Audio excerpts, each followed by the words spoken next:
The importance of speaking to yourself in a positive manner, affirming what you're good at, giving yourself grace for the things that don't go so well, and even better than that, allow yourself to learn the lesson from it. When you move forward beating yourself up and talking to yourself like a drill instructor, or being really hard on yourself, you're not allowing the grace to exist, and you're not really allowing yourself to take the lesson, because when you take the lesson, you then also walk with humility. Hey everybody, Jeff here. Before we get started, if you're getting value from the podcast, please take a moment to like and subscribe to our YouTube channel. For those of you listening on podcast apps, don't forget to rate and review. Your support really helps the show reach more people, and for that, I am truly grateful. Now let's dive in.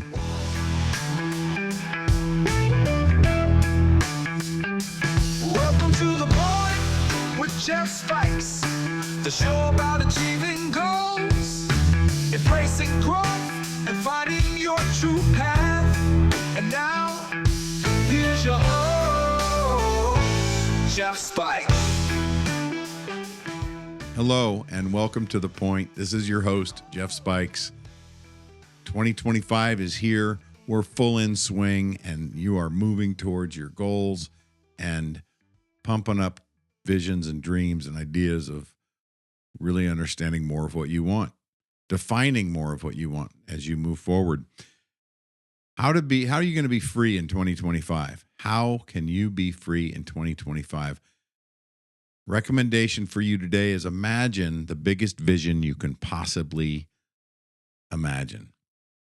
Having a vision has a great deal to do with feeling free and having freedom and having clarity and purpose, which is what a vision will give you, is a fantastic way of moving forward in the world. So much other things that would otherwise be confusing fall off to the wayside, and things that some would say, or you might have said, boy, I just don't know exactly what the right decision is, or it's a temptation you might feel, just goes away with the largest size vision that you can contemplate. If you've been watching this show for a while, you've gone through many episodes where we dig into a lot of background information as to why that's valuable and important. If you want more information on that, you want us to keep talking in that realm, drop a line, drop a note, subscribe, like the show, and get involved and use your voice and talk about it. Share what your thoughts and ideas are, and we'll get in and mix it up. It's you can also join one of our Facebook groups, Designing Strengths, and really get involved, because you have a uniquely, innately beautiful, wonderful purpose and vision for your life that's been designed for you already. Some people, out of a sense of humility or humbleness, might have a outward resistance to the idea of being that unique. So we always say at The Point, and you can follow us by saying this, that you are more than 1 in a million unique. You are rare, you are special, you are wonderful, and you have a design purpose. It's important for you to show up in your greatest intentions of the uniqueness of who you are, just like everyone else. Well, see, when everyone is the same, and when everyone has the passion, and everyone's trying to connect into the flow and allow that greatness to flow through us, it is harmony, and it is everyone having a uniqueness, and it is more humble to show up in your unique self than not.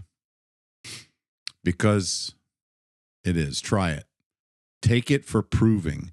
Don't take it and just believe it in general. Take it for proving, and see what you find out. So create a vision. Let's start here with the idea that in order to do so, let's start with really sinking into this idea to speak positive, affirmative messages to yourself. Right? That's part of the key that unlocks the deserving and the ability to accept and give yourself permission to get your success. I was working through with my coach at the time for my fitness and my mindset, and he sat there and he was passionately clear about, give yourself permission to win. And it was What an idea, right? Give yourself permission to win. What's that look like?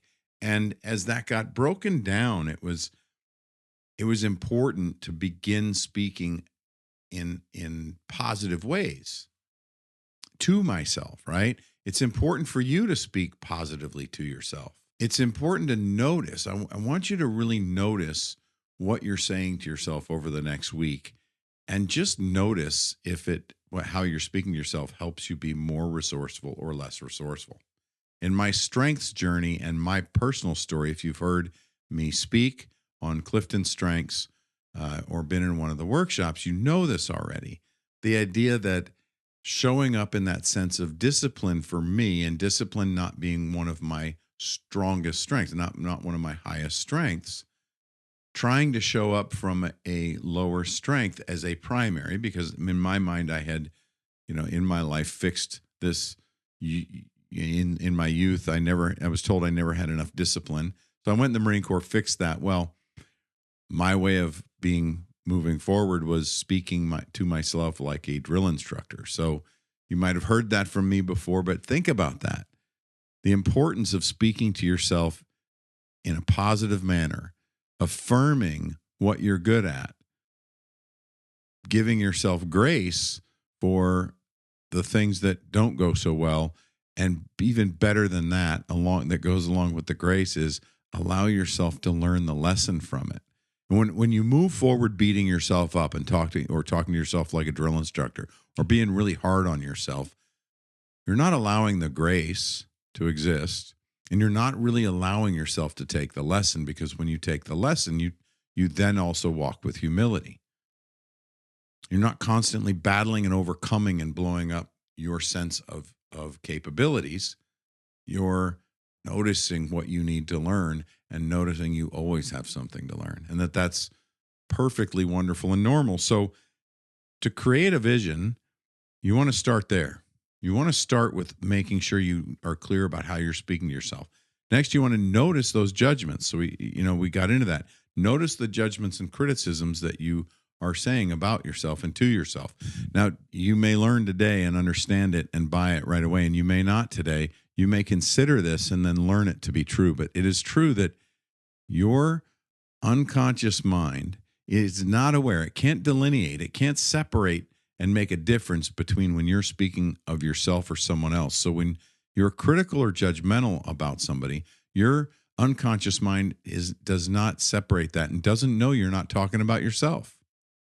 So it's also good to start noticing what you're thinking and saying about others, and look for something you can agree with, appreciate, and that you would hope to grow in your relationship with that person.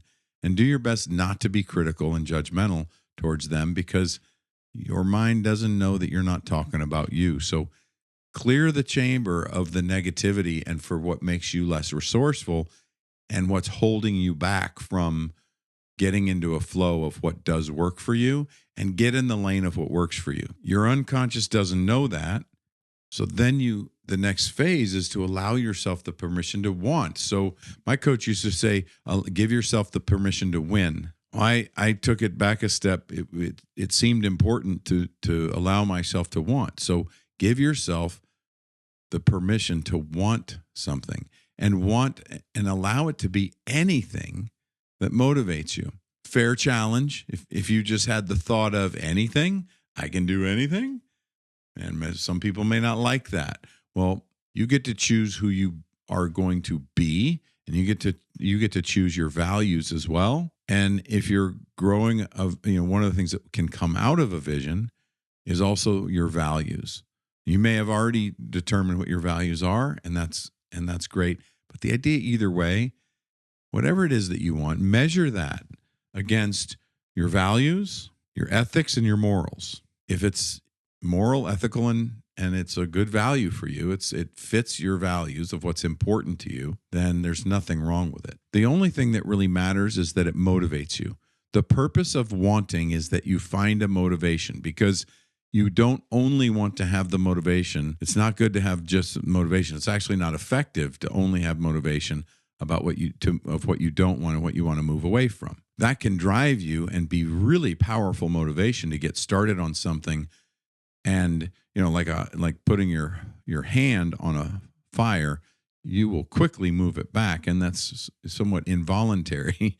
And, the purpose of thinking about this is that to have this understanding of what you don't want is good. And it can actually drive some involuntary actions and movements to really get you going, in the right direction. At the same time, if you don't take the energy and effort to do the mental work to consider what you're moving towards and what you do want, then that motivation's only going to last so long. The way you know if you're more away from motivated, there's a lot of ways of doing it, but one way is, do motivational speakers only motivate you for an hour or two or a day or two? Or do the ideas that a motivational speaker or a preacher or somebody that's speaking, breathing positive life into through using words to put something positive into you, do you take that and are you able to utilize that moving towards that ideal? Or does it only beef you up for a short period of time? Think about that. Think about that. How do you know whether or not you have enough motivation of where you're going? And how do you know if you're motivated mostly by what you don't want?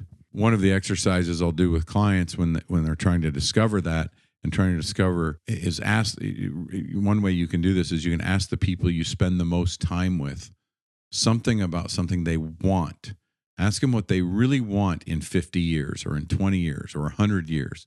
What do they want the result of their life to be? What do they want for their next job? Just ask something about what they want. See how they answer and see how many of them come back with, well, I know what I don't want. Or if they come back with something similar along the lines of speaking about what they don't want.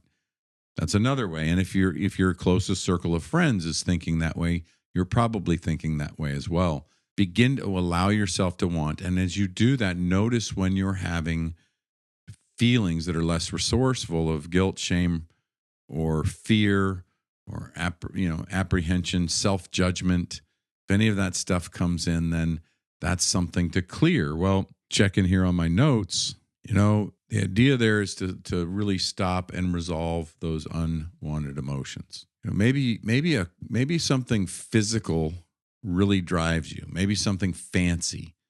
Maybe it's a special purse from a designer or a pair of shoes that costs more than you've ever spent on a pair of shoes, or a car that isn't necessarily a realistic car for you to have. It doesn't really have as much significance if that is what motivates you. Maybe what it is that to want the car means you need a garage, and to have a garage you need a certain size home, or you need an offsite garage, and you never know who you're going to meet while you're doing those things and what that's going to bring into your life.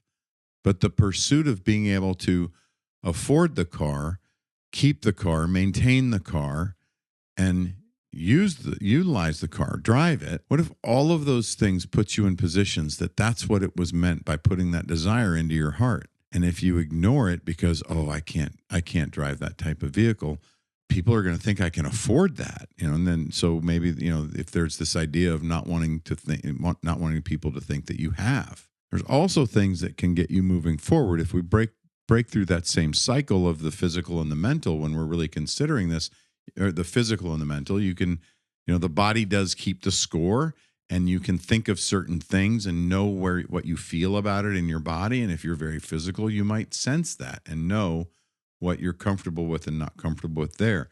Well, there's also the mental work that can be done. If you think about that, and you get into the mental work, now you can start beginning to really think through what you want on a relational basis. What relationships do you want to have? What circles do you want to walk in? Would you like to, who would you like to know? If you could have a circle of friends or people that you know in your life, who would be that one person that you dream of knowing? Because if you knew them, you'd be on the inner circle of whatever it is you're most interested in. Think about that. Maybe it's wanting that relationship. Well, then you get to imagine if it's a reality that you can go there and get that, and you're going to allow yourself to want that, and then you're going to add on to that, actually allowing yourself to win, allowing yourself to have, be, or do. You're in a situation of starting to consider, what is it that you need to do? What is it that you might value that will get you where you need to go to have that? This is just a quick idea of thinking through how to feel freedom right here, right now in 2025, and it starts with ensuring that you can allow yourself a vision and that you can have a vision. When we start talking about vision, sometimes there's talk about dreams and fantasies. And there's a lot to say about making a dream or a fantasy a reality and how that works. And one of those is actually building it into a vision. Building it into a vision for your life and for what will be a part of your life should you achieve all that you're meant to achieve.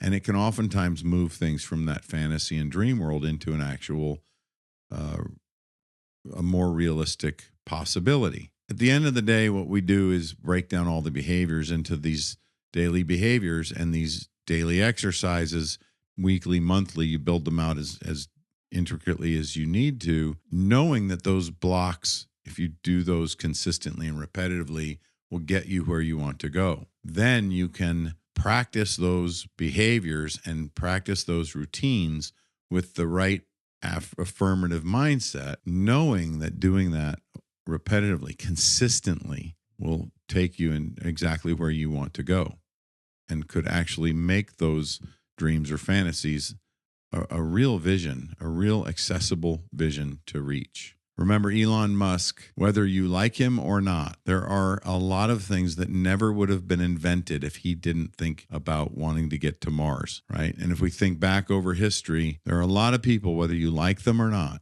it's not about popularity. It's not about agreeing with anything that they're doing in this conversation. This is the conversation for you to consider that they didn't have that big vision that everyone else called a dream or a fantasy. So many advancements would never be made. So it's on the way to whatever's put in your heart. It's in living in the moments, clearly knowing where you're going based on what's been put in you, based on what your purpose is here, that all this happens. And this is what we help you do when doing the designing strengths process. And we help you consider how that taps into the overarching world and the universe when we move beyond that. So Happy New Year. I'm probably only going to say that for another couple days, but Happy New Year. Maybe for the rest of the month. I don't know. Peace and love. And we'll see you soon. Thank you for joining us for another amazing episode of The Point with me, Jeff Spikes. Please visit jeffspikes.com for everything you would need to know to engage with me offline. And lastly, thank you for your time, your attention, and your consideration. This is The Point.